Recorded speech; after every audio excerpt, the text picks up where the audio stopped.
Hello and welcome to another episode of the Gohndim and Gilmore Show. Today's episode is brought to you by the Boston News Network, the only new age digital newspaper that brings you just the facts. Gilmore, welcome to another week of the show. We're going to have a couple of special guests today. What did you do this past week? So I did some minor traveling into the fine Midwest of the United States. And where in the Midwest? So we briefly spoke about this before. I went to Chicago, which I find personally weird to be part of the quote unquote Midwest, because I kind of envision the Midwest to be just like rural farmland. And how many millions of people do you think live in Chicago or the greater Chicago area? If I had to guess, maybe like 3 million, 2 million. What is the population of Minnesota? Oh man. I would say all of Pre and post Minnesota. Somali invasion. Okay. Pre-Somali invasion, probably like a good 100,000. Post, maybe closer to 1.5 million. Jesus. I guess what I would implore you to do some research on is, the Midwest is a region, and there's an even more superior region within that, nested inside like a Russian nesting doll, the upper Midwest.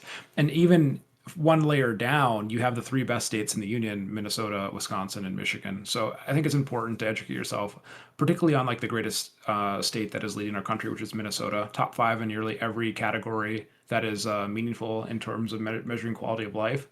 I think recently listed as like the top three state to retire in. It's a great state for business. We outpay our federal tax subsidies like 5-1 or something. I think it's the highest ratio in the state. We have I think it's usually the second or third highest IQ. We're very active and outdoors, very physically fit, very happy. It's the greatest state in the union, bar none. So to disrespect Minnesota by saying the Midwest is like some rural flyover state bullshit is kind of stupid, kind of low IQ actually. Well, it's a little bizarre that you took me saying it's rural as like a negative thing, as if like I'm implying that being rural is a bad thing. I think just when I think of the Midwest, I don't really think of large cities, but kind of on that in that same vein, would you consider like Western Pennsylvania to be part of the Midwest as well? No. Not even like Pittsburgh? No. I don't think anyone considers this to be the Midwest. Is the cutoff just like the border of Pennsylvania and Ohio? I mean, I would not take ownership of Ohio under any circumstances because, one, I grew up in Minnesota, and two, I have a lot of friends in Michigan, and they hate Ohio. So I think Ohio can be its very own special shithole. Um, but yeah, I think traditionally other copers would include that as the starting point of the Midwest. They'd be wrong, but it's fine. Yeah, I mean, I see the eastern half of Pennsylvania being part of the Northeast, and I definitely wouldn't say Ohio is part of the Northeast. So unless it's just like the buffer zone between the Northeast and the Midwest, I don't really know how that's going to work. Maybe it's like the Mideast, Ohio. And while you were, I think you said traveling in Chicago, did you see any ICE deportations? I did not, but thankfully I only got mugged twice while I was there, so all in, not too bad. Nice. I remember when I was doing one of my first job interviews out of college, I was interviewing with a company in Detroit, and the interviewer legitimately said, and she was not memeing, she was not joking, she was like some 55-year-old boomer lady. She said that Detroit has become a much nicer city. Her car was only broken into like 3 times in the last year, and she meant it in all sincerity. And I felt like saying, "Shit, I'm getting the fuck out of here." It That's was the most bizarre interview I've ever been in. I had a client, now a former client, who, after her case settled, she moved out to the Caribbean and one of those countries over there. I think one of the ABC islands. And the island that she moved to, she told me before she left that there's pretty high crime there. So they tell people don't lock your car doors because people just break your windows to get in. You might as well just leave it unlocked so people can get into your car easier so they won't break your windows. That's actually the place that I stayed at this week. I was at a conference just down in the cities. They've had these signs for years because I stay at the same spot. It's always so bizarre to me. It's like, don't leave any bags in your car. Don't leave anything. They target gym Oh bags my and God. purses, and like it's sometimes just better to leave your car door unlocked. When I lived The only time I lived in a semi-major city, I would say I lived in one for like 2 years. The one night that I left my car unlocked by accident, it got rifled through, and you could tell someone went through everything, and you could just smell that someone was in there. And they didn't take anything though, because all I had was like spare change and like the car manual and like maybe some pens and knickknacks like in the console or whatever. But it is crazy like how frequent car prowling is, and I think the crime in a lot of these liberal cities has gotten so bad because democratic leadership has just allowed it to fester and run rampant. So I've had my car broken into once in my entire life that I know of, and I think the most depressed I've ever been is I found my car that morning and my stuff was like all over my car, but they didn't take anything.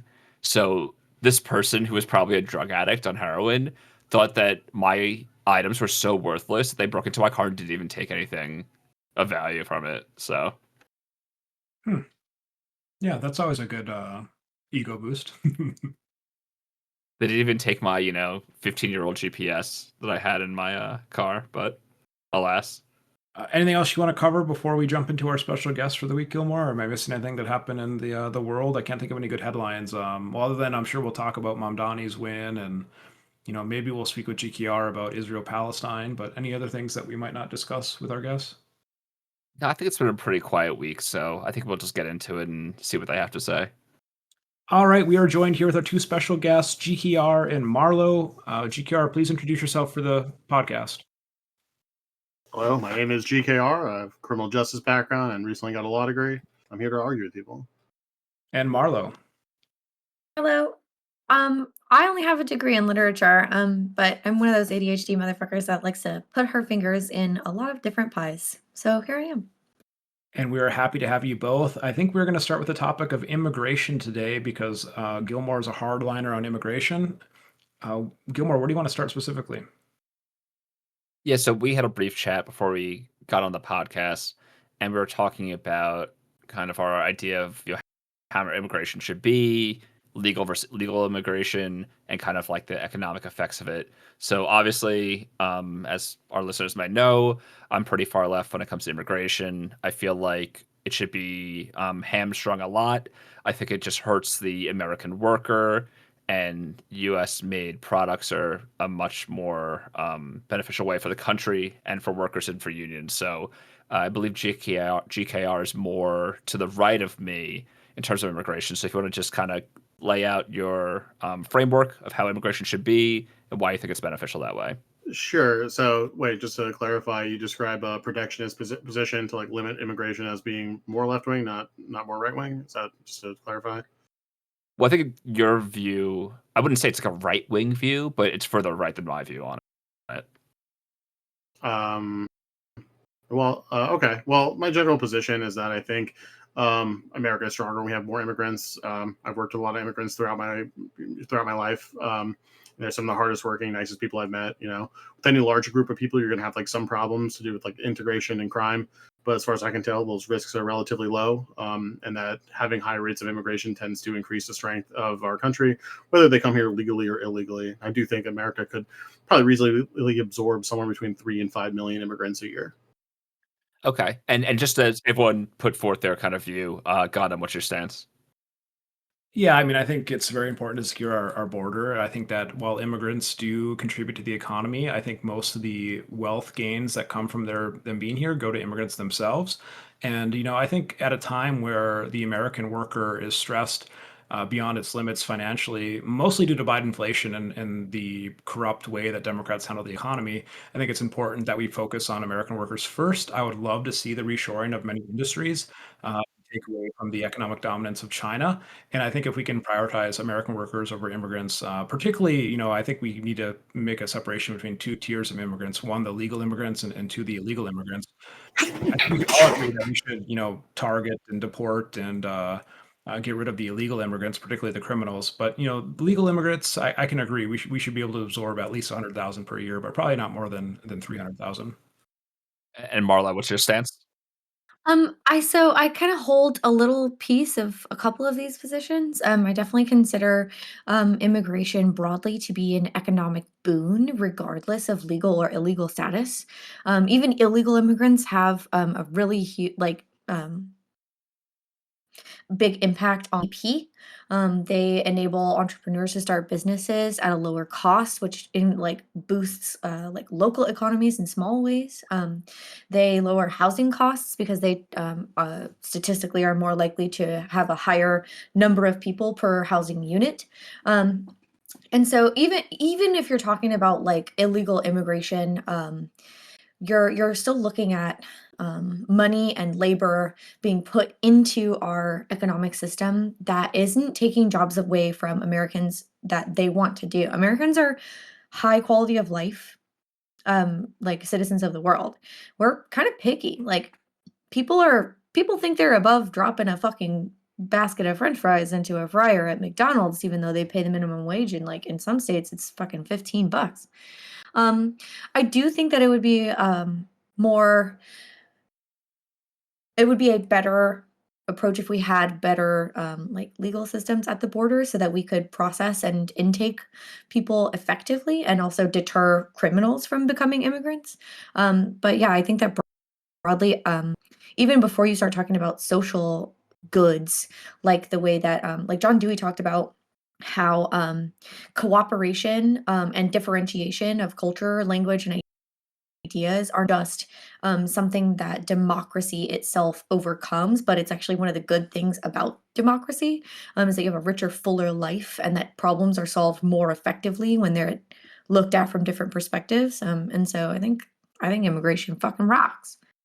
I was to say, I think something important that Marlow said there is that it's about the jobs that Americans want to do, and if the argument is that we should only be having high skilled immigrants, it seems like the opposite of what I want from Marlow. She says that we want these skilled immigrants to come in and take over these jobs that Americans don't want to do.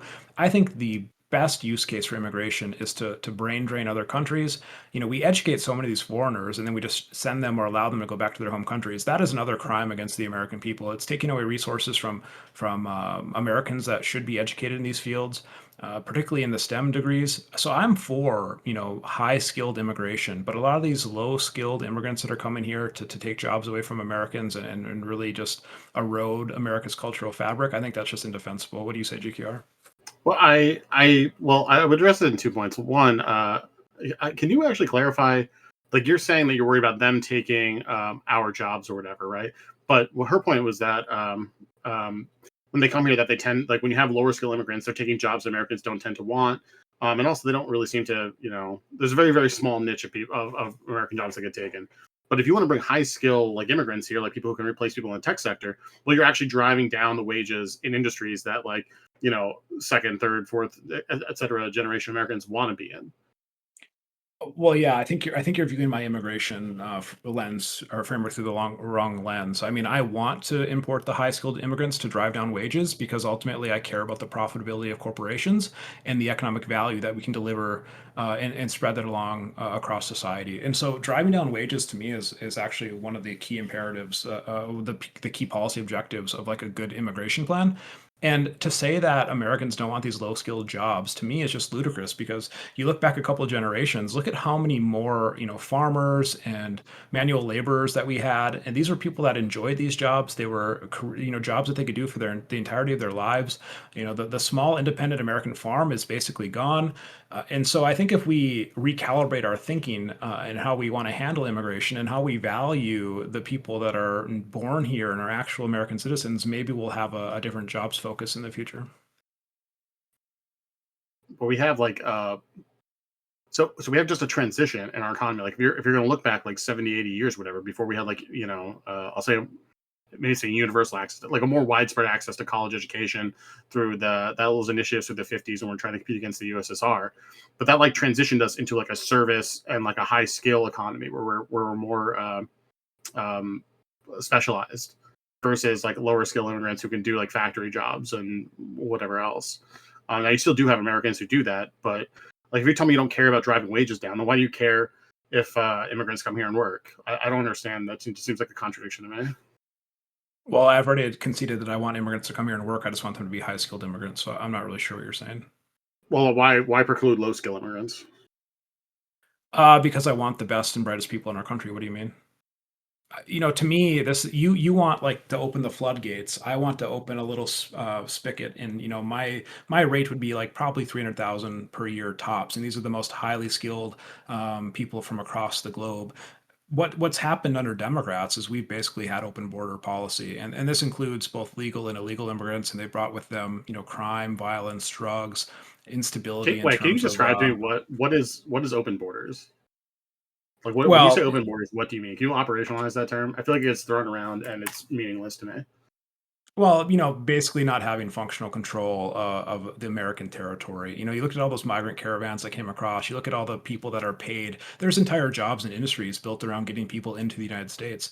And then we Okay, don't but have to talk even about the babies that are born out of illegal tourism and people that all the anchor babies here, and the birth rate's a whole other issue that we need to kind of get rid of and erode as well. so you're saying open borders is when we allow industries to exist of bringing people here illegally. That's open borders. Well, they're basically allowed to do that because we don't secure our border in a way that is, that would be representative of the economic powerhouse that we are. I mean, we're the richest nation, and we need to keep people out of that because they're coming here for our bennies, and they're increasing our taxes. They're increasing the burden on actual hardworking Americans. All these negative effects that they bring, and no Yeah, one's denying that they this is bring. just not true though. People who come here illegally are not eligible for. People who are present here illegally are not eligible for any sort of federal benefits that you're talking about or benefits that are subsidized. Like you mentioned in your last episode. What happens when that illegal has 6 children that are born in the United States? Are they eligible for benefits in the future? You mean when that person has Americans? Yeah, Americans are eligible. Exactly. So you are conceding that they are increasing the burden on the welfare state, which is draining our economy. With Americans. Our not particularly generous welfare state, they do, but then they contribute back to that like by a significant degree more than they take. There are plenty of studies on this. What? The kids do? Yeah, over like the long term. So like when the parents are here, typically that they are paying taxes, right? They're paying all types of taxes, right? Like they're paying sales tax when they buy things. They're paying property tax indirectly because they're renting from somebody who is paying property taxes. Typically they are also paying income taxes.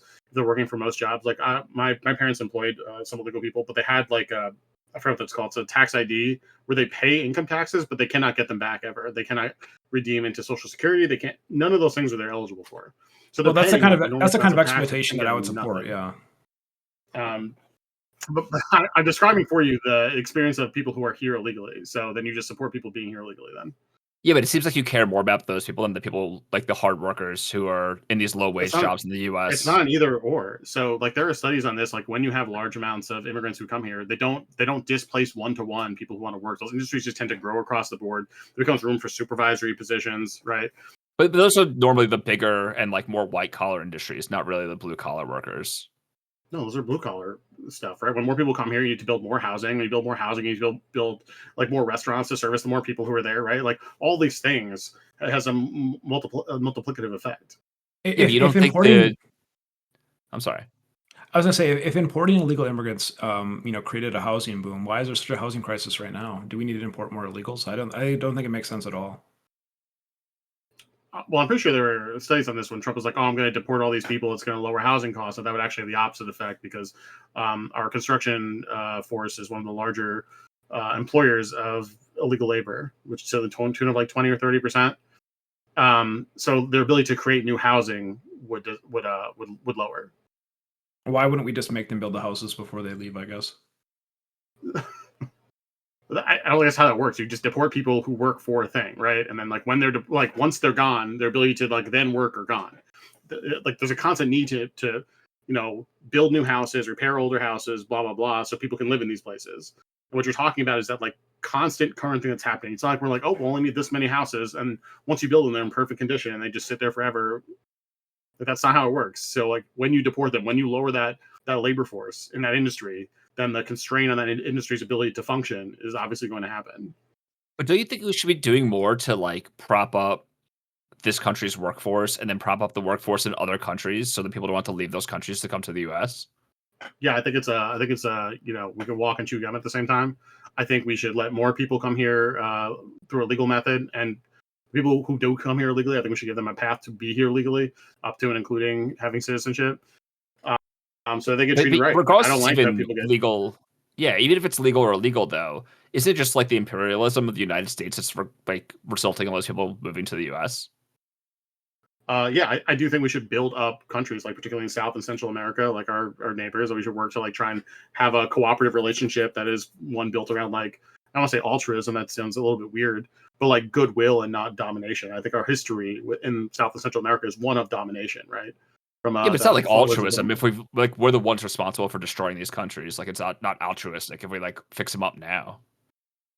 Well, I mean, it's not altruistic to like do dealings with a country that hasn't developed up to the point that you've developed, right? So, like, the reason that we don't manufacture paper products is because most of our citizens go to college and don't want to work in a paper product manufacturing plant, right? And so, the reason that we have a trade deficit with Bangladesh is because Bangladesh manufactures a whole lot of fucking single-use paper products. And guess what? Americans love their fucking DoorDash, okay?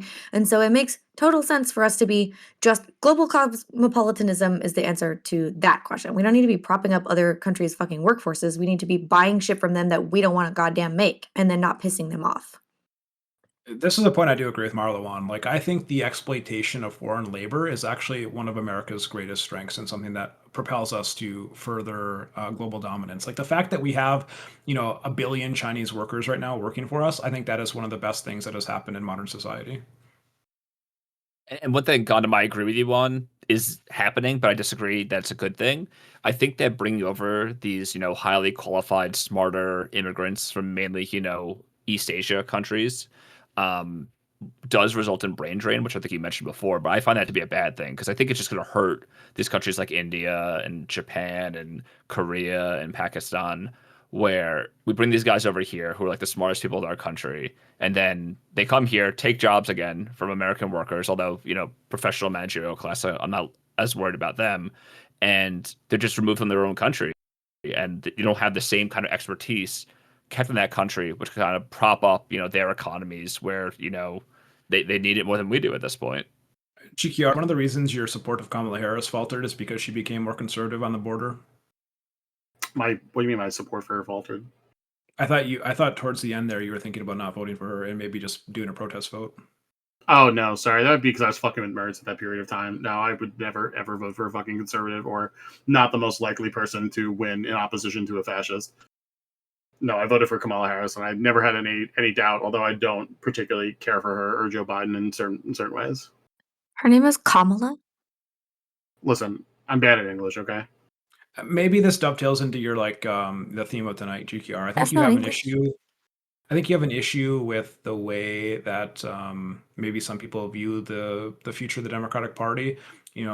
Maybe give us your pitch for why left-wing populism is the path forward. Sure.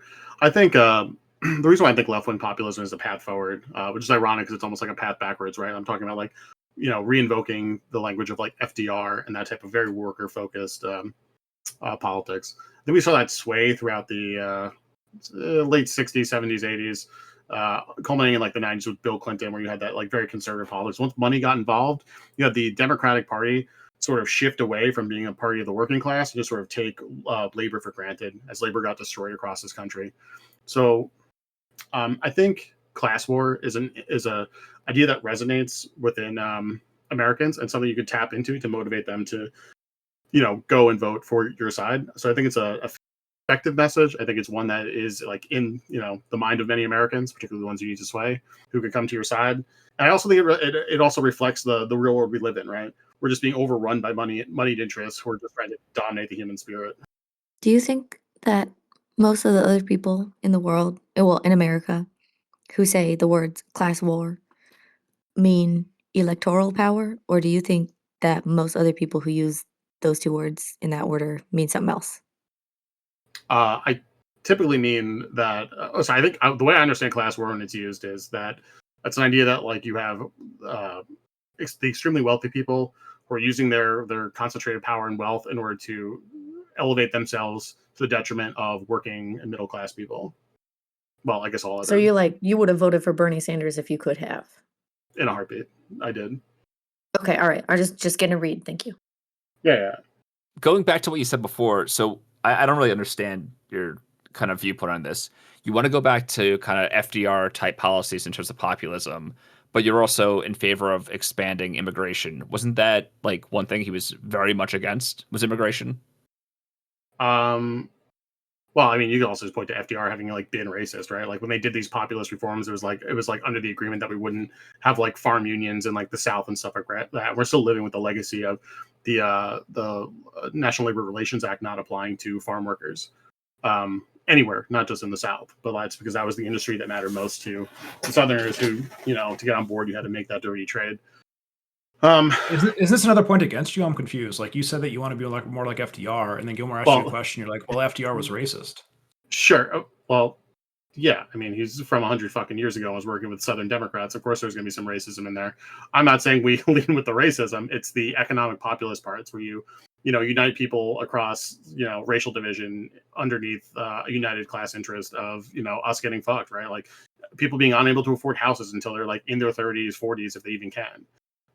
College being so grossly expensive, the cost of living being so expensive, like the percent of your income that goes towards rent being so enormously high compared to where it was 50 years ago. These things all reflect like accumulation of capital to like fuck the average person and corrupt our politics. Yeah, but it kind of sounds like you want to continue doing that by having these large corporations just import more and more immigrants in, whether it be legally or illegally. So I don't view those things as necessarily related, right? Like in the I would like to bring large corporations to heel with like enormous amounts of regulation, better work conditions for workers, attempt to like break up corporate power, and while also like bringing immigrants here and making sure that they're here like legally with protected status and they get equitable wages, right? Like they're subject to whatever minimum wage we have in that industry or whatever. That they have, like healthcare and things like that they need when they get injured on the job or what have you. No, we already have those rules in place, though. What rules do we have in place? That illegal immigrants get paid the minimum wage? Yeah. Yeah, but it's just easily ignored when they're here illegally because they're here as second-class citizens. So, like, their status is constantly under threat. They're very abusable as a result of that, and they get abused in many industries. No, I understand that, but the way it works, though, currently is even if you're an illegal immigrant, you still have the same work rights as any other employee who's a legal citizen of the country. If you make a complaint about any sort of wage violations or things like that, you get added protections. You can't be fired for that. And even just calling immigration against an employee because they raise concerns about wage violations or other work violations, it is in itself retaliation, and you can file a lawsuit against your employer for that. Yeah, so you could say that, and you could file that. What are you going to file that from? Where you got deported to? Because like look at the environment we're in right now.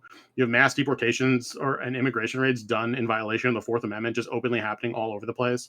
There's Supreme Court rulings that like immigration proceedings are not subject to constitutional violations, like the exclusion on that basis. So, like I don't know what you're talking about. Like, oh, you could make an NLRB complaint, and then the NLRB is like currently non-functional because it doesn't have enough members to have a quorum. Like they literally can't do business. It's also on the verge of being declared unconstitutional. So. Maybe what you're saying is correct, but I don't know how often that gets used. And regardless of the threat of it, would make the process probably like unassailable. Because like if you're here illegally and you get deported, like, oh, okay, I'm going to sue you, but like you're not here. So what are we going to do? Well, you're going to maybe do a class action among immigrants? I don't even know. I don't know how you would do that. And the people who do complain are the ones who are going to get the most hurt by it. So they're probably discouraged from using that, even if that is a technical avenue. So do you think we should have a process in place where if you make a complaint against your employer, you're just immune from getting deported?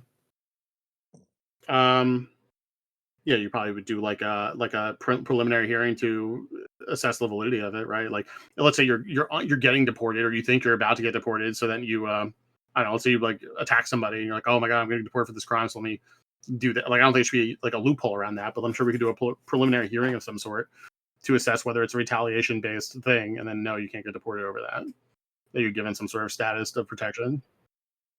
Wouldn't this just be totally null and void if we had a better like track to citizenship that was like Yeah, well, sorry, staffed I thought and I thought I started with that.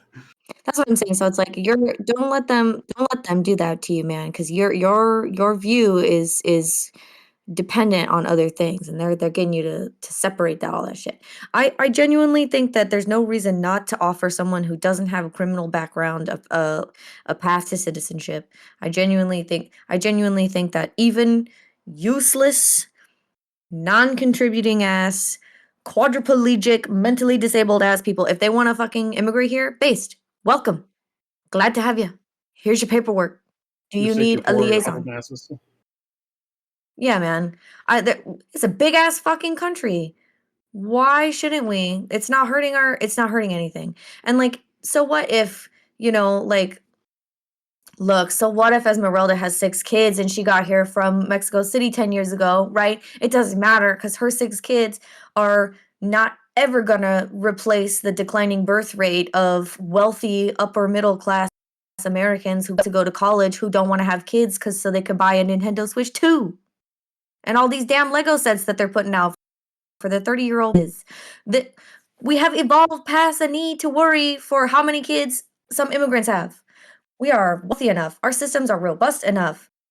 Well, I think 2 points there, Marlow. I think that was well said, but, just to quote the late great Oliver Anthony, "My taxes ought not to pay for your fudge rounds," and so I don't wanna pay for all these illegal immigrants that are, getting fat off the teeth of the American generosity. And number 2, as the great, Twitch lawyer lecture fan once said, he doesn't wanna see the great state of Montana and the Yellowstone and all these great wilderness places get crowded with all these people that, barely belong here. So I think we can absorb a few, but let's slow the roll on getting everyone a path to citizenship before we understand who's there, and let's just let these deportations work their course, I guess, is what I would say.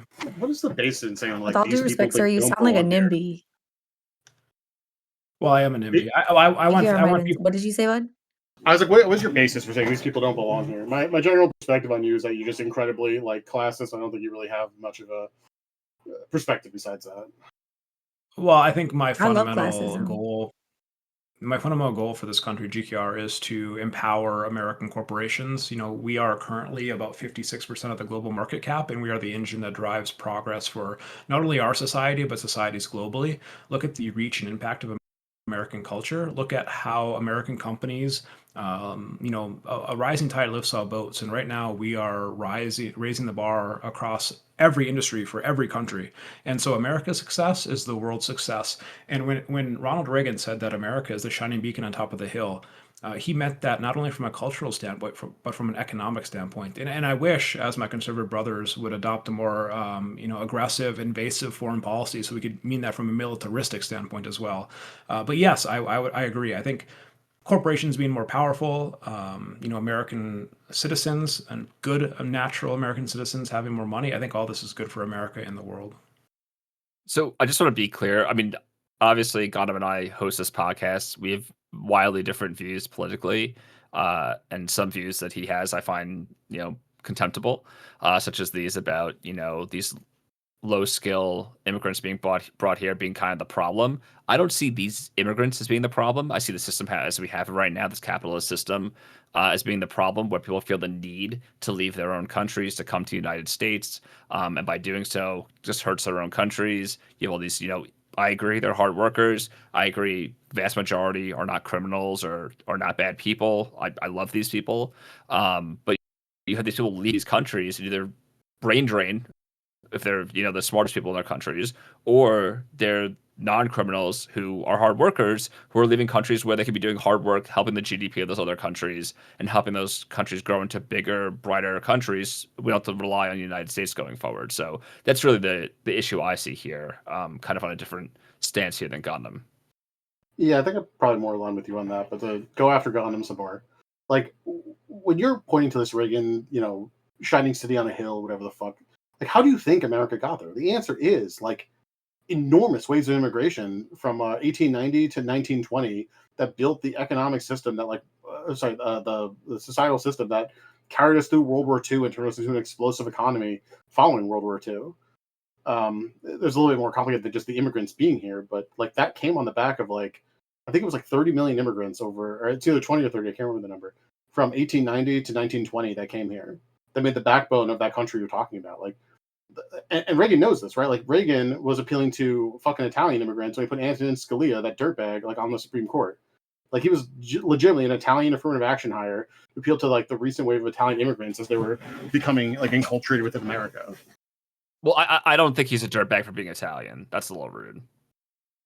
Listen, I'm Italian. I can shit talk the Italians as much as I think another point there too. I mean, Antonin Scalia was one of the greatest Supreme Court justices that we've ever had, and as evidenced by his friendship and admiration from Ruth Bader Ginsburg. So I think that's. Listen, I don't like Ruth Bader Ginsburg either. So my point there, well, I don't like he was either, put on there as an appeasement towards Italian Americans who were a recent wave of immigrants that you are now like. My issue here is you're taking that for granted. You're like, well, we need to be great and good. That's why we have to cut off immigrants. But it's like the way we got to being great and good is with massive waves of immigrants. When I said like the 3 to 5 million immigrants a year, I was basing that off of the immigrants that came over that led to that world you're referring to from the 1890 and 1920. And I just scaled that up to our current population.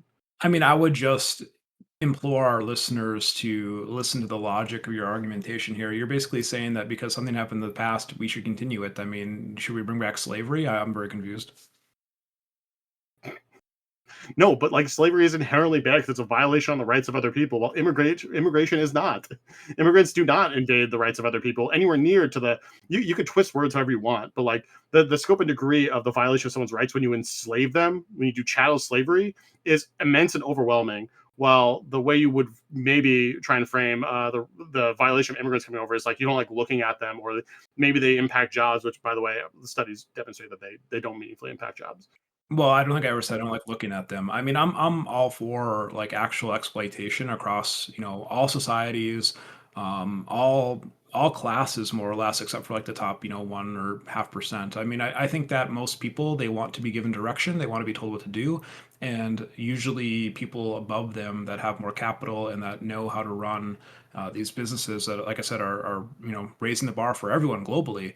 We can leverage your labor in a way that is better for society. We just know better. So how do you know when someone goes to like Yellowstone that they don't belong there? What makes you know that these people don't belong there? I've never been to the Yellowstone. I was quoting. So you quoted somebody who did, but you were quoting that approvingly. But the idea that like you don't want to see people who don't belong somewhere. How do you know that they don't belong there? What's the things you look at? Well, someone that disrespects your property rights, someone that doesn't have respect for American institutions and corporations, someone that like speaks kind of like a left-wing populist, I guess, someone who wants to destroy American corporations. I mean, look at how describing me right now, or I don't think you're describing the average immigrant right now. Well, I mean, I think you're probably included in this group. I mean, there's a lot of people that are natural American citizens that also I would like to, denaturalize and deport at some point, but we're just not there at the plan. So do you think if you saw me at a national park, or that person you're quoting saw me at a national park, they go, hey, that guy doesn't belong here? You think they would look at me and think that? Is your shirt on or off in this scenario? My shirt's probably on. It also depends like where you're standing at the national park too. If like you're behind like the ropes or something.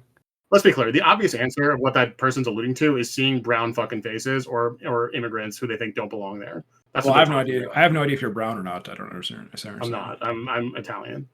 Well, just to be clear, I mean, I'm very pro tourism as well. Like, if we want people to come here and spend their tourism dollars, yeah, absolutely. So I don't think I could. My point is, you're appealing to a nativist reasoning for why you don't want immigrants here, but now you're trying to obfuscate that you were appealing to a nativist reasoning. I think there's it's so clearly native.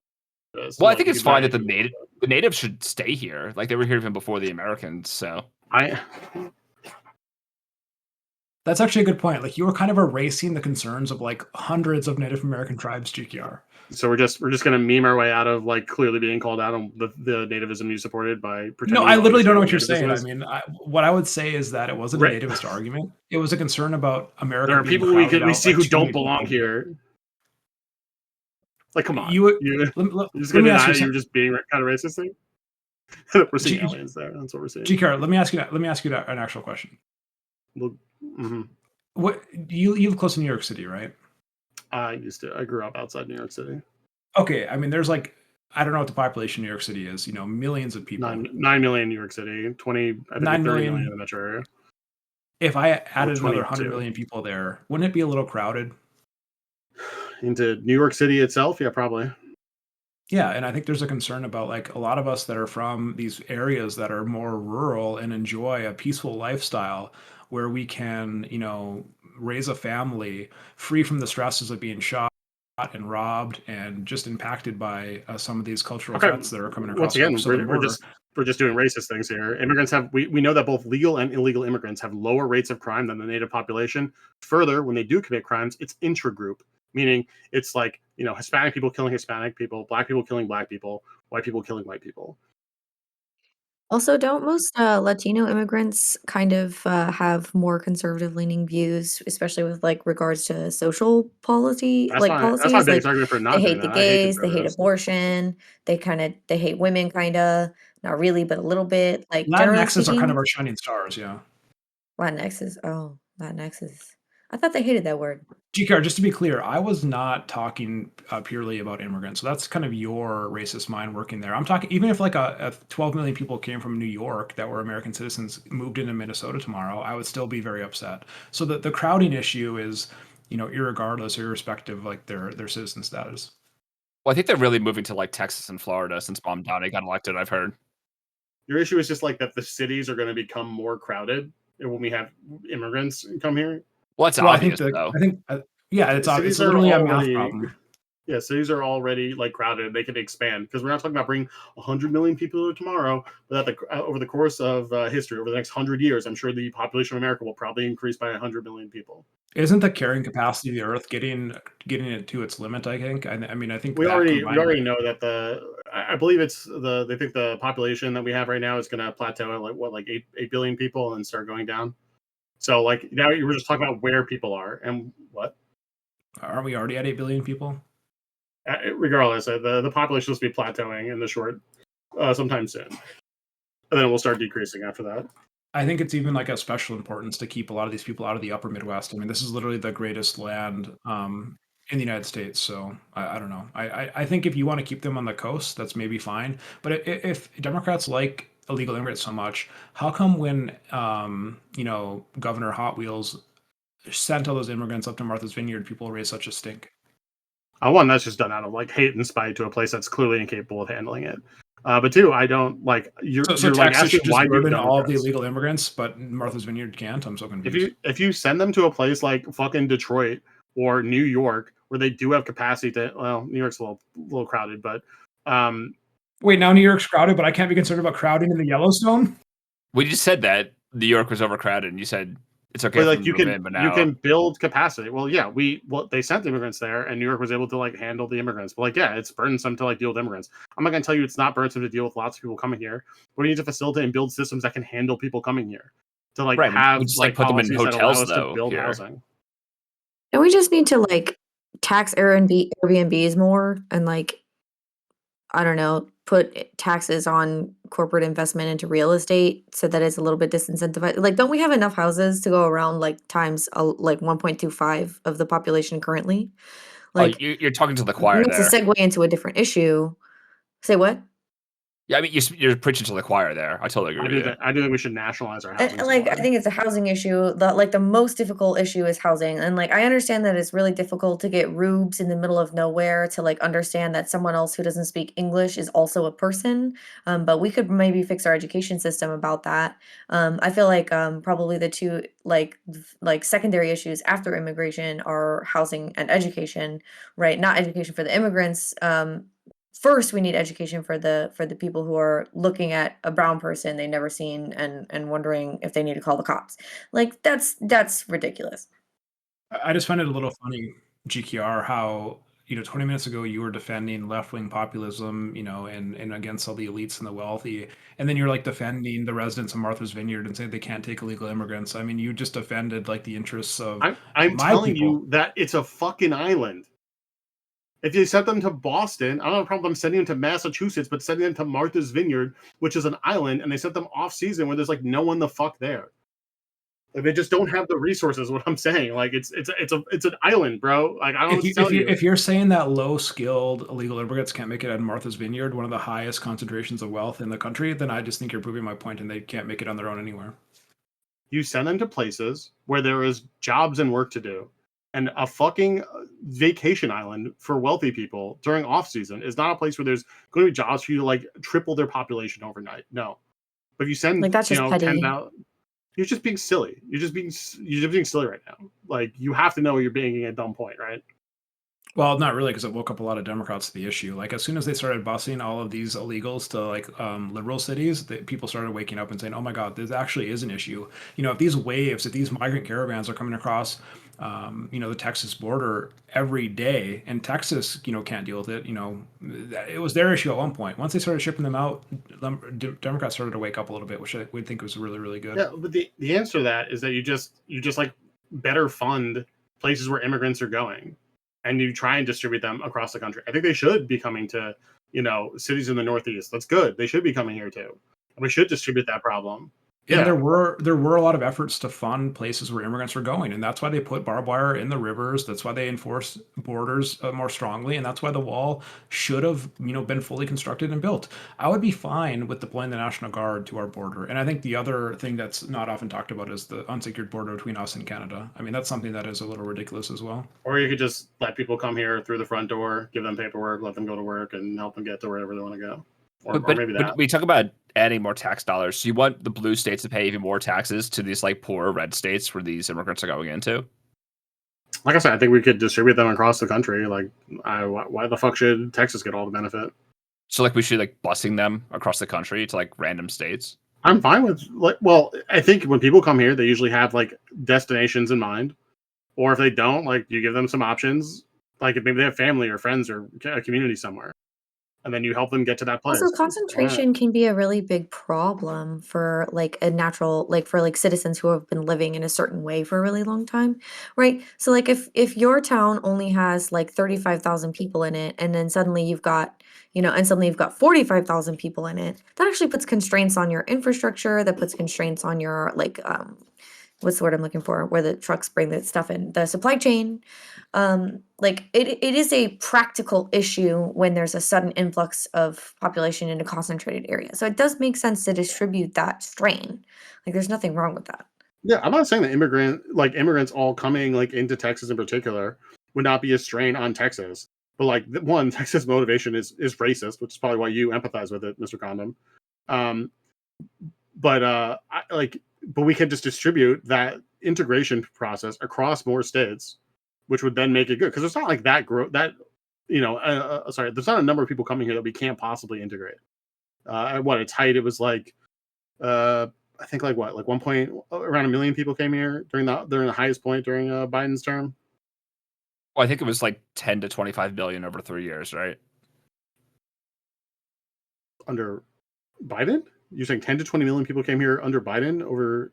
Yeah, I think 2 Trump years? said 10 to 25 million over his term. And we take Trump's word at value. Let's see if we just Google this one. I think I would take his word on like the top issue. Yeah, that's why we're deporting people. Why do you think he got elected? Why would we? Well, because people tend to operate on like bigotry, and you think like 70 million people are racist? So what I think is when people are struggling economically because of like inflation, among other things, Well, that Biden they look inflation, for for the something. record. I don't care what the fuck you blame it for. It doesn't matter. So when people are suffering, they look for like an explanation for that and a way to alleviate it. Democrats are unwilling to blame rich people for price gouging everybody during that period of time when we had some inflation as a result of supply chain issues, but then after that you had corporations price gouging people. Democrats were unable to really like meet that and blame it for what it was. Meanwhile, you have like Trump and conservatives who go the racist route of blaming immigrants, like the classic scapegoat. You scapegoat a group and you blame them for why things aren't good. And they did that. It's effective message because people are like, oh, immigrants, look, they're here. And I get how that like appeals to people. There's something in like, I think living in America or really just anywhere, like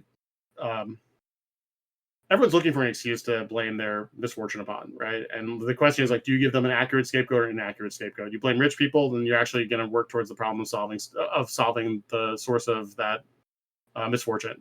If you blame immigrants, all you're going to do is, send people to torture camps in like Venezuela or whatever, or El Salvador. Yeah, but it's kind of this. It's two sides of the same coin, though. Blaming the billionaires and blaming the billionaires who don't bring in all the immigrants, right?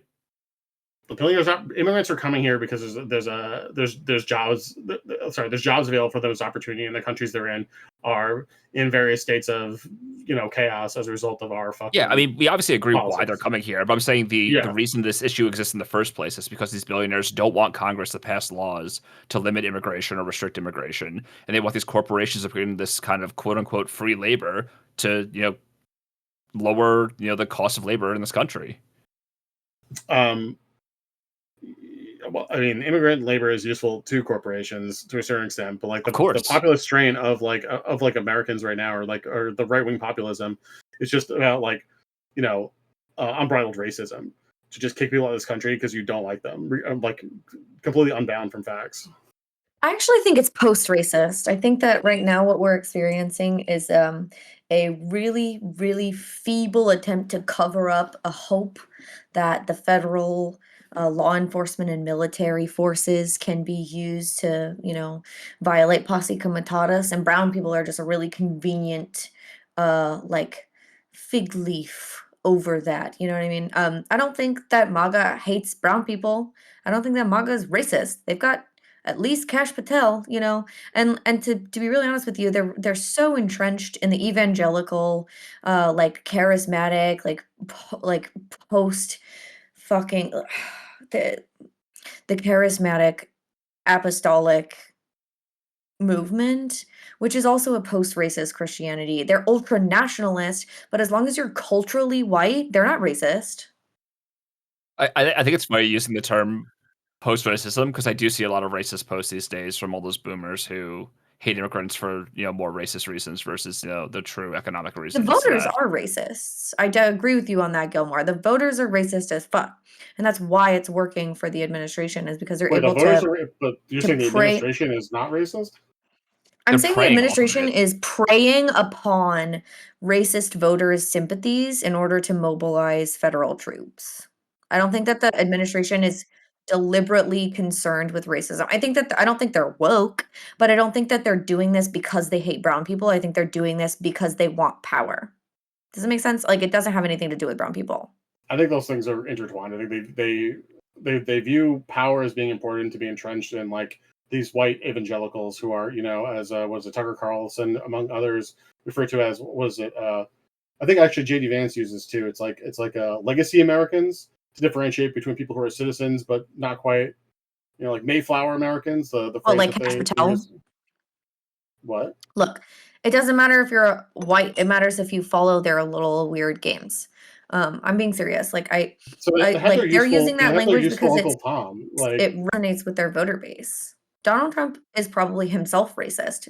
Stephen Miller is probably himself racist. Project 2025 uses racist themes, but like the authoritarian power creep isn't a racist power creep. what does it mean for something to be racist? Like, how do you determine if something is racist? That's a Is deep it- philosophical question. Yeah, I don't think GKR. we I could think get that when you far see it. into it. I mean, Yeah. I can answer it pretty quickly, Aw. right? Like, my explanation would be that like things are racist when they're done with like probably some degree of bias, and the way you figure that out is looking at if they have like disparate impacts and if those impacts are justified by a legitimate purpose.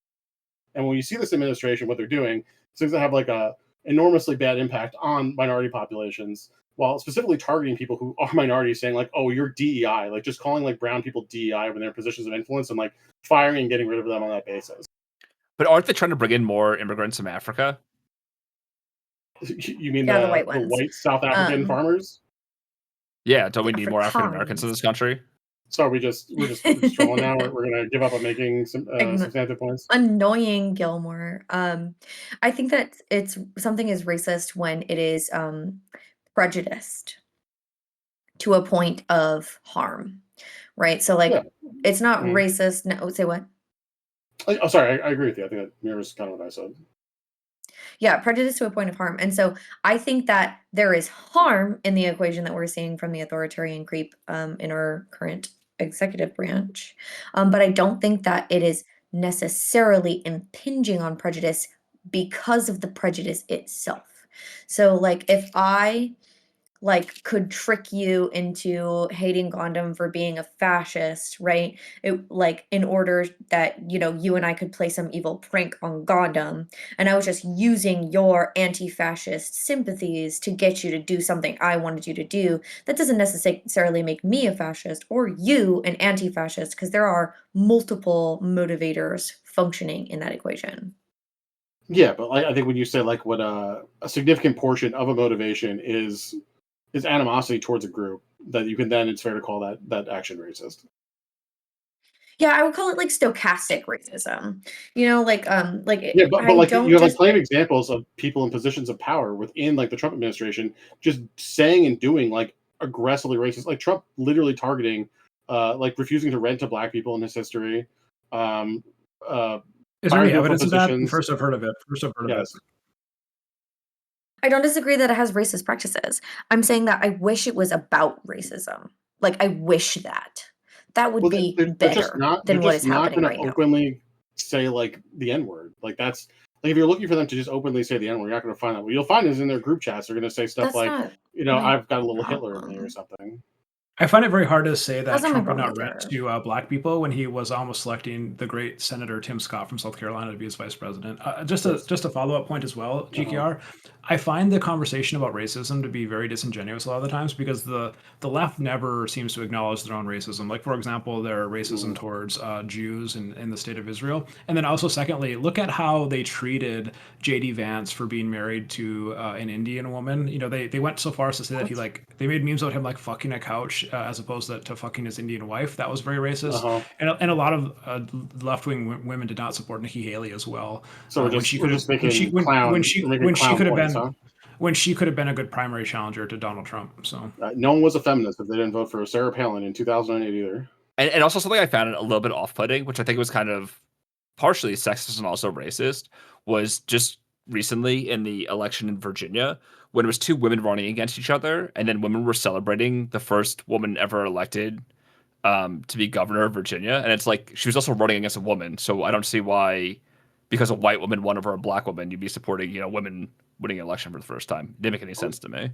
Are we just being dumb on purpose here? Like these are not real points, right? She said that during her I have a speech, real in her point. acceptance speech. That like you're not supporting Well, actually, I women don't if wanna you make support it. one I'm woman not gonna defend that. over another woman. I don't even know what the fuck you're saying right now. Well, she said it was like a historic occasion where it's the first woman ever, but like she was running against another woman. So either way, it's gonna be a woman elected. Okay. I didn't hear her say that, but GKR, like, you actually deny that there's not like anti-Indian sentiment in this country?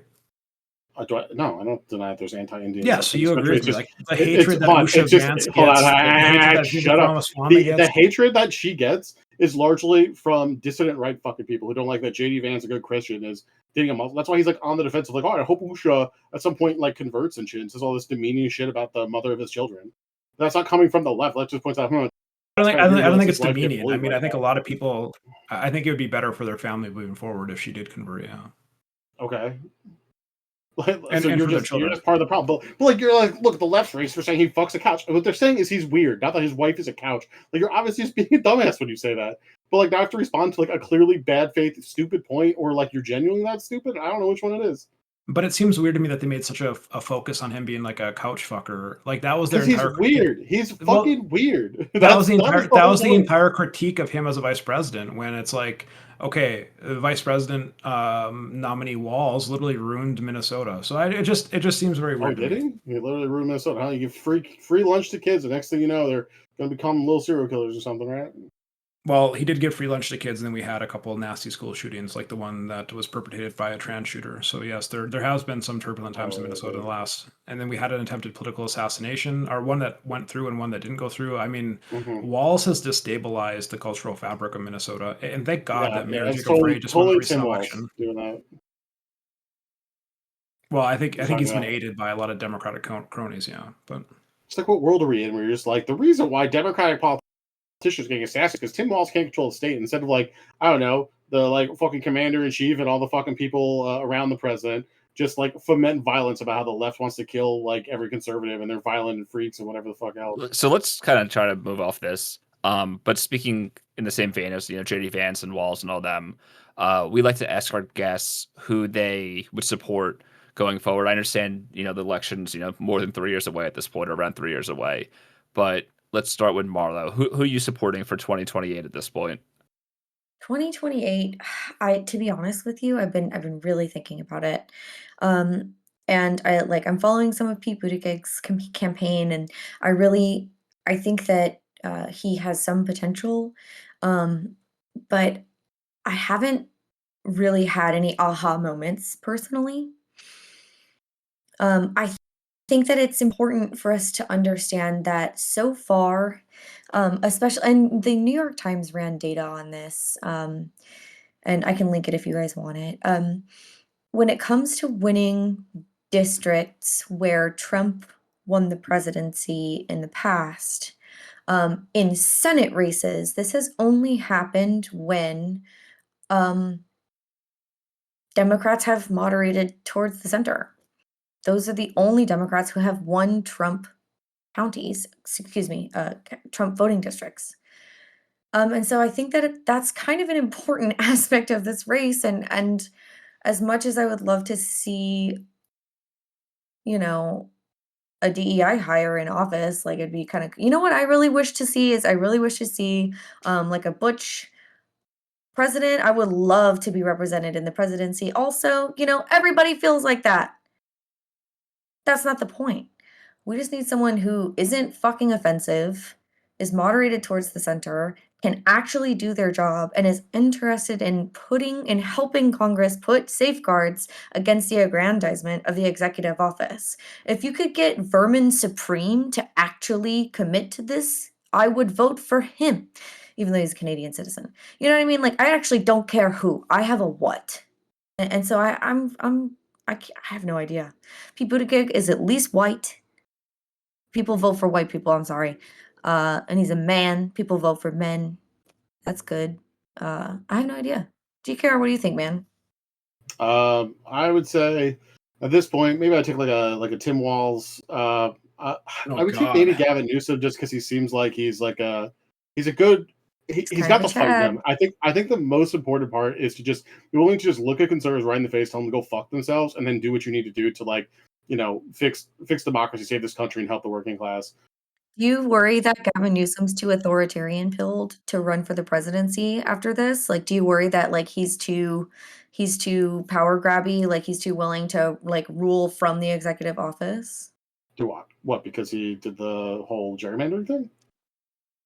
No, just because of the way that California tends to operate in its state government. Like he's a lot more involved than other governors are in the legislative process, from my understanding. I just said that I think that would actually be a good thing. We need someone who's willing to just put the fucking gas to shit that needs to get done, which is to fight back against gerrymandering, deal with this fucking out of control Supreme Court, probably do some immigration reform if you can get around to that, but that's probably not the highest on my list. Reform democracy, get rid of gerrymandering, probably add 6 states to the union, all the other shit that I said, add 3,000 seats, and you just need to do stuff to make democracy more accountable. Actually, you know what, Base? Maybe we should have a little bit of authoritarianism on the left. Okay, hold on. I want to clarify. I do not think that the answer. Oh yeah, I do think there needs to be accountability for conservatives, but I don't think that is naturally an authoritarian thing to do. These people are out here doing fucking crimes. They should be held accountable for crimes. Trump should be in prison for doing an insurrection. Right? But we have this dumb fucking Supreme Court where a bunch of the worst human beings you've ever fucking met in your goddamn life, who just ran cover for this dude and now are still running cover for him doing blatantly lawless and unconstitutional shit. So yeah, I think if somehow there ends up being a Democratic president who has that slim control in the Senate and the House for probably only 2 years, then you need to take that and you need to run that ball back as far as fucking possible. Joe Biden's biggest failure was not obliterating the Republican Party in 2021. Yeah, I don't really see it as authoritarianism with the left has to do these things only because the right did it. So, obviously when the right does it is authoritarian. They are doing it without the proper procedures put in place, and Congress is kind of ignoring their role here, and so is the judicial branch. But I think the left, if you're doing it to combat against prior wrongs by the other side, I think that's fine. Yeah, I'm against gerrymandering, but being against gerrymandering does not mean that the left can't gerrymander if the right does. To be against gerrymandering means I want to be in a system where gerrymandering is not a thing that controls our elections. But that does not mean you lay down and fucking take it when you reward one side for breaking the rules and you don't reciprocate. You can't do that. You can't just lay down, because you have to secure as many seats as you can. So hopefully you can get into that position of power, use that position of power to then get rid of gerrymandering everywhere. And that means you have to pack the fucking federal courts, because I don't want to live in a goddamn proportional representation for the people. Yeah, I'd also like us to have 100,000 people per House seat instead of where we're at right now, which is nearly 800,000 people per House seat. That's just crazy. So that's why I think we should have a little over 3,000 House seats. Gilmore, I just need to step in here for a brief moment. This conversation always pleases me because it reminds me how absolutely doomed Democrats are in 2028. And I'm declaring it right now. 2028 will be a massive red wave, regardless of the midterm election results for Republicans. Let me just go down the list here quickly on election betting odds for the Democratic nomination. Number Number one, Gavin Newsom. From the rotting, disgusting, deplorable shithole state of California, absolutely no The chance. great state of Number California. two, Continue. number two, AOC, a woman in a minority, never gonna win. Number three, Marlow's Yeah, pick, never gonna Pete win. Buttigieg, a gay man, never gonna win. Kamala Harris couldn't win, He could. will not win again. Josh He could. Shapiro, the Jewish governor of Pennsylvania, not going to win. Solid red state now. Here's Not the gonna only one win. that scares me, way down at 4.1%. If the Just when Democrats run this Pennsylvania a person, solid red state? Are you out of your mind? it's a solid red state from this time moving forward. Just like all the swing states, you know, Democrats used to be competitive in Ohio, Florida, even Iowa was a fucking swing state. Michigan, Wisconsin. The red wave has recaptured America and America's heartland, are some of our most important states. The only one that really scares me here is right here. We have Andy Bashir at 4.1%. You know, this is a mild-mannered, well-spoken white man from a Republican state, a decent governor. If they ran Andy Bashir, they might actually win. Just the rest of the list are equally terrible. Pritzker, very fat, more African American. Whitmer, a woman. I mean, I think Mark Cuban, he might have a chance. I think if they run a ticket of Mark Cuban and Andy Bashir, they might have a chance. But otherwise, I think Democrats are cooked. On my side of the aisle, I do hope that Trump runs for a third term if he's in good health. I think if Steve Bannon says there is a path forward for that constitutionally and legally, and I'm not really sure if it even matters at this point. There's not. Well, hold on. There is insofar as the Constitution is just a piece of paper, and if you have the power to ignore it, then you do, and if you don't, you don't. Yeah, like, listen, this country would never elect a fucking Catholic either. So, like, Joe Biden's never going to become president. This country would never elect a fucking black man, let alone twice. Well, JFK was Catholic, so they already elected a Catholic. Why would they do it again? Like, look what happened in the last one. You think they were going to shoot Joe Biden? Like, we elected George W. Bush, an actual. Oh, whoops! I broke the rule. Well, I think George W. Bush is actually a great president. Yeah. Point being, like, you can just say whatever the fuck you want, and you could about like prospective Democratic presidents or why like they can't possibly win or whatever. And I think you're full of shit. And the reason I think you're full of shit is because that's 3 years away. You just watch Republicans get completely fucking wiped out in this off year election. They're probably going to get conked a little bit in 2022 as well. I'm almost of the opinion that you could definitely get away with being a non-career politician, and that you could like find someone who's willing to be like the blue wave candidate spearhead of a movement where it's like, okay, fine, you guys want to elect TV show hosts? We got this guy. He's never been the president, and his job is to be the yes man for all of the cabinet members who the Democratic Party has appointed. I think one of my final points for the show tonight, Gilmore and GKR and Marlow, is that look at how fast in GKR's response he wants Democrats to abandon their values. Not long ago, we had to listen to Michelle Obama, one of the most worthless first ladies in American history, give us a lecture about when they go low, we go high. And now GKR's like, when they go low, we go even lower. So, I mean, I think this Democratic corruption, well, I think you're supporting of gerrymandering and the evil tactics. I think the language that you use, our conservative audience is going to listen to what you're saying, and they're going to understand exactly the messages that are being spread on Twitter by brave patriots like Jack Posobiec and all these conservatives who are saying that they want to kill us. They want to enact political violence against us. They hate us. They hate what we stand for. They hate who we are. They hate everything about us. Keep talking louder. You have to prove your point. Here, I want to put them on fucking notice. Pardons will not save these fucking people. I think the next Democrat gets in charge, if Trump does pardon these goddamn war criminals in his cabinet, you know what you should do? The ones who ordered those boats to get fucking blown up, send their fucking ass to Venezuela. Have Venezuela try them if they can't be tried here. I don't give a fuck. Fucking deal with these goddamn for the traitors. Yeah, but I think I'm talking more about people on Twitter though. That's a little bit different, right? I don't give a shit about people on Twitter. No. By the time 2020 rolls around, I'm not targeting Venezuela will be another colony of us. It's crazy. Anyway. I think after Trump's done fucking this up for 4 years, even if they gerrymander the shit out of fucking everything, try and rat fuck our elections by having fucking stormtroopers in the street during elections.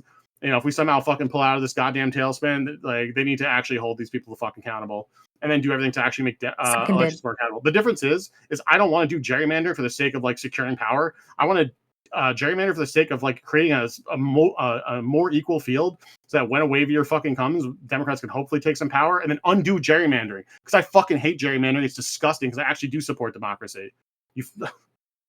Gerrymandering is a dumbass problem that we don't need to have, that European countries don't have. Yeah, I want to use that power to get rid of gerrymandering.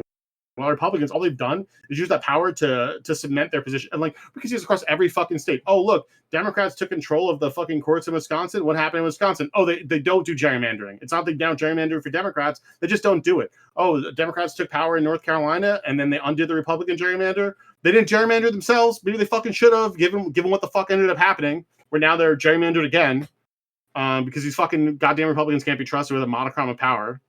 And you could like I give you like four more examples of that fucking happening. It's ridiculous.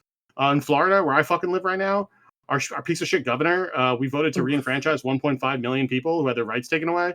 And then the Florida legislature just fucking ignored it. We have laws on the books that say no gerrymandering.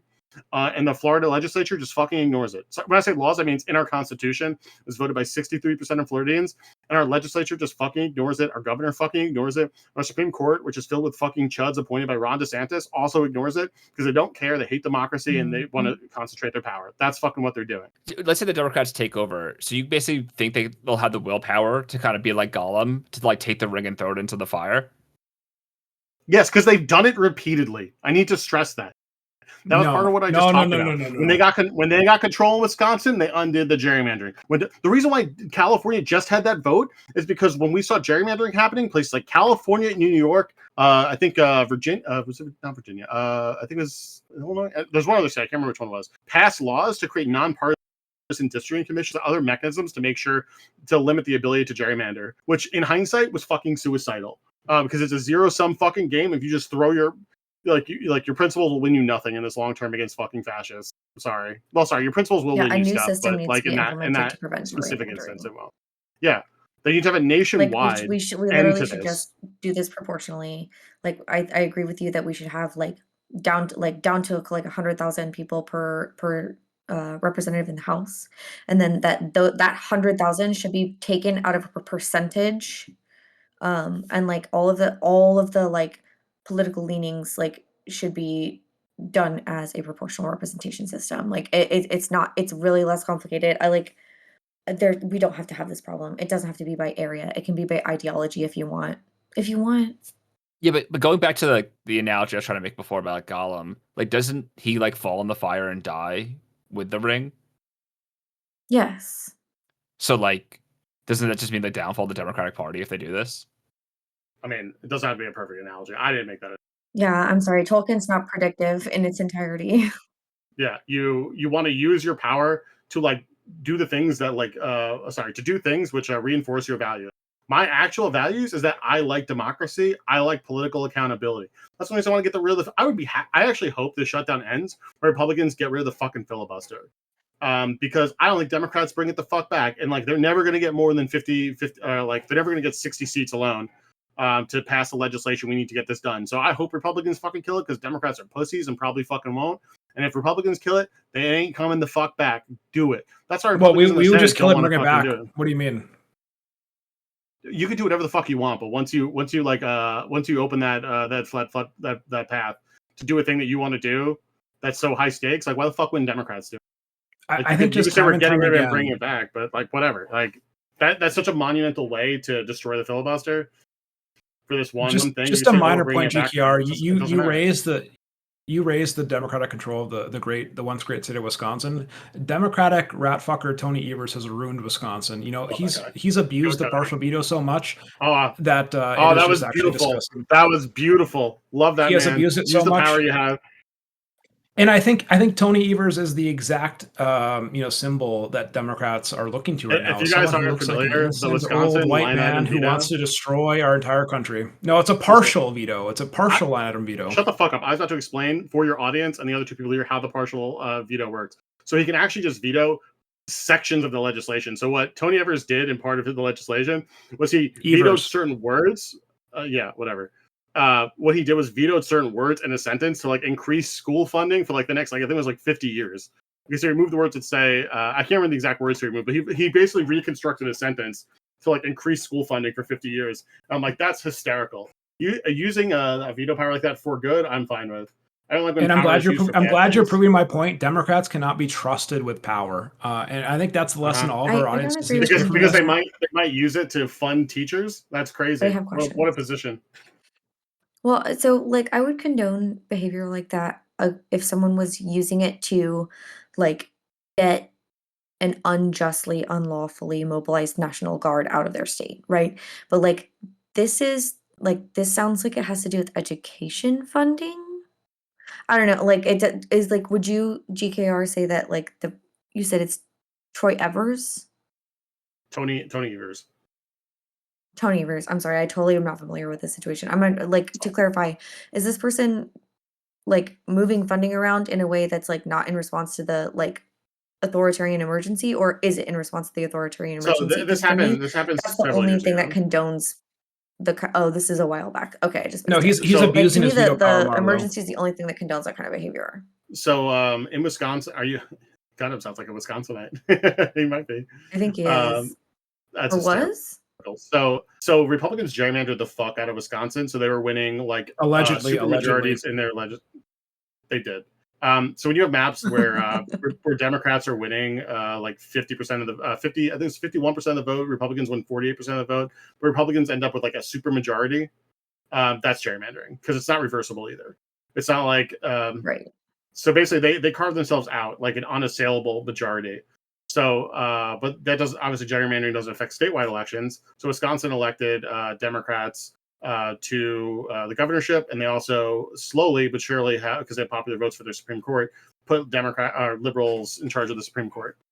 And the liberals did that to say, okay, no more fucking gerrymandering. So they're slowly undoing the maps. Unfortunately, they didn't throw out all the maps for the previous election cycle. But they only did because there's like 4-year terms in there too, so they didn't throw out all of them. They only threw out like the ones that were up at that point. So GKR, where's hopefully this over the next going? We know how 4 corrupt years- Democrats are. I mean, wrap this up. Marlow asked a question.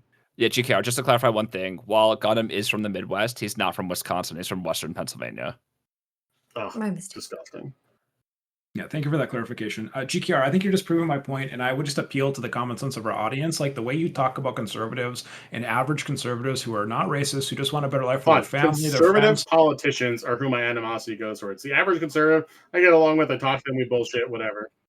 I don't want to throw them in a fucking camp or anything like that. I would just say thank you for clarifying, but this is why a lot of us on the right feel like Democrats want to kill us.